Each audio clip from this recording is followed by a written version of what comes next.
should a person fear that they're going to be shot by going to church or sitting on their porch? Why is the whole world under the influence of these small handheld machines? And why do the holders of these machines feel as if everyone different from them should be punished? If the only way you can gain my respect is by putting a gun to my head, then I am sorry. I'm sorry that you're such a weak person. I'm sorry you can never find the true roots of your problems. I'm sorry that your ego is too big to admit that you are wrong. I'm sorry that you're such a messed up person and that the only way you can get over your pain is by inflicting it on someone else. And I know you had no intentions of it going that way.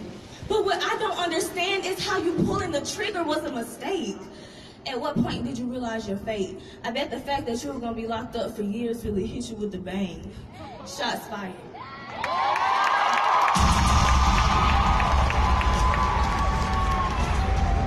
This situation long ago spun out of control. You know, I stopped watching the news because every time I turned it on, there was one more person to add to the massive count of casualties due to gun violence. And I can't help but wonder, who's next? That little girl in elementary school could have been my niece. That woman could have been my mother. That lady shot in her own car could have been my big sister. That man could have been my father or brother. That high school student could have been me or one of my friends.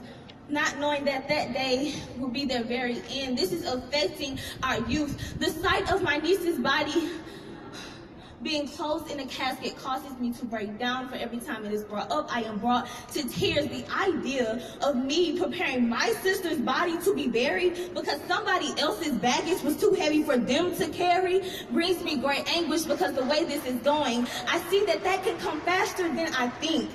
I hate to say to be prepared, but no matter how much we try to get the news out, people choose to act impaired to change. You know what? I am way past the tears because I realize this is going to take years. Now I am angry. Angry that people can't own up to their own faults. I am angry that they choose to put innocent civilians at stake. I am sick and tired of the denial. Can somebody please end this trial?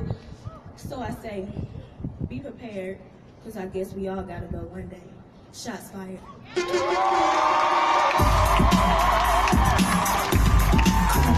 see no change. Wake up in the morning and I ask myself, is life worth living? Should I pass myself?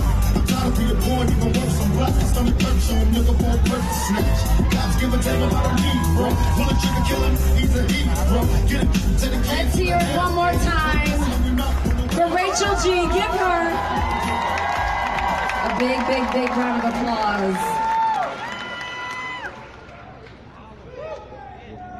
Yes. Shots fired. What a beautiful poem. I love to see the youth so articulate, so eloquent, so able to connect her thoughts and emotions and let you guys feel it. Didn't you feel it? I felt that. I felt that. That was beautiful. Beautiful. We have so many talented Keystoners out there. And I've got a real treat for you guys to keep this going. Please welcome the winner of last night's talent show from Boys and Girls Club of Palm Springs, Hayden P. Everybody just roll on. I will show you she doesn't want a slow song. Had a man last year, life goes on. Haven't let the thing loose, girl, it's so long. You been inside, know you like to lay low. I've been people.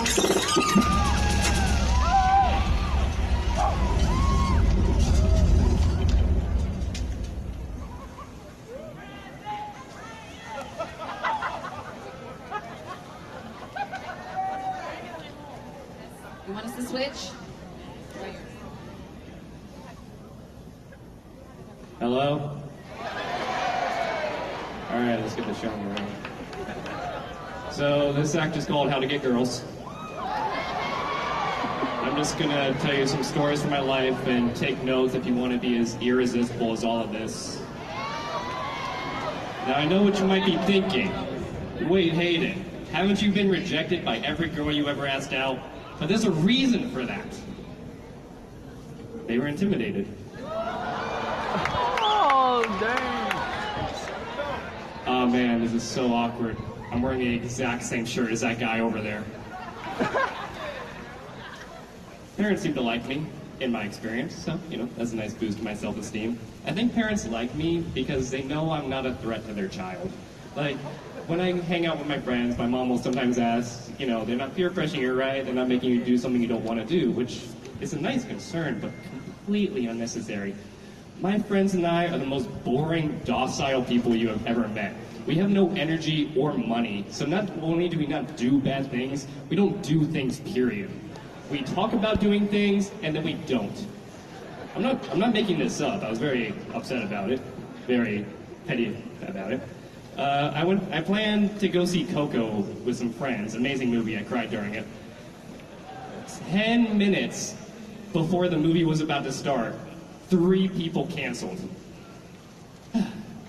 But, I feel like parents don't ask those questions with me because they take one look at me and they know the most hardcore thing I've ever done is microwave a potato for 1 minute extra.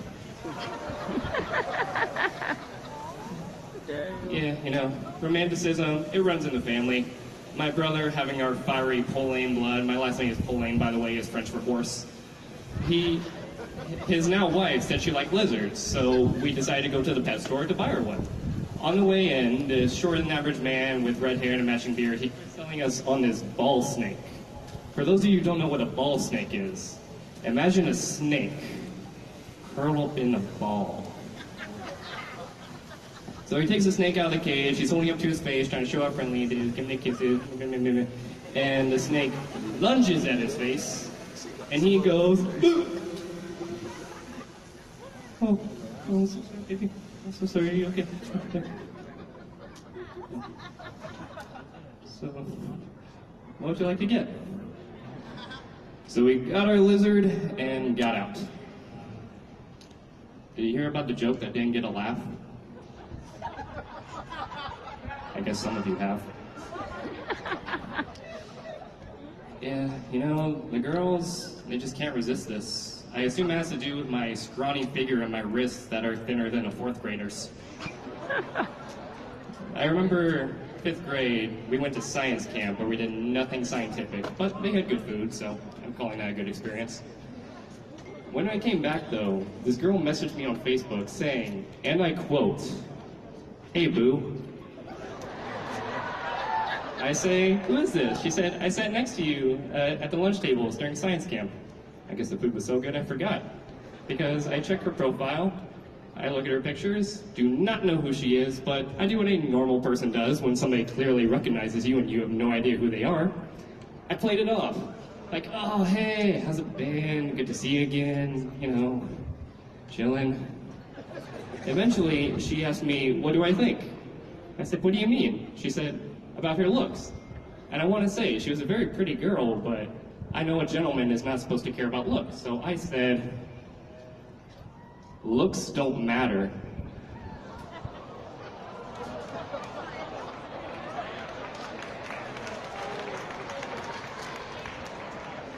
She did not respond.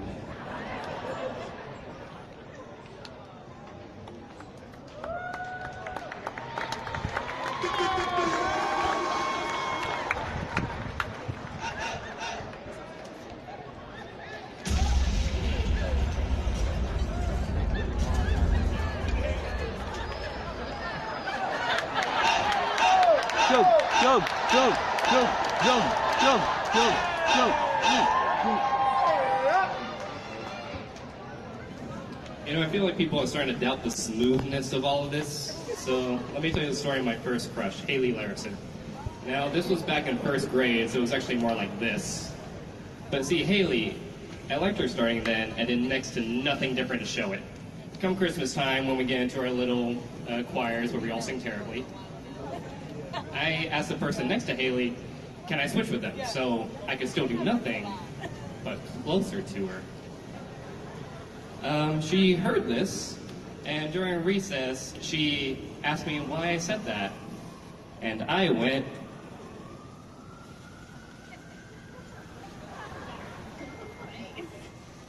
did I? Here's the kicker.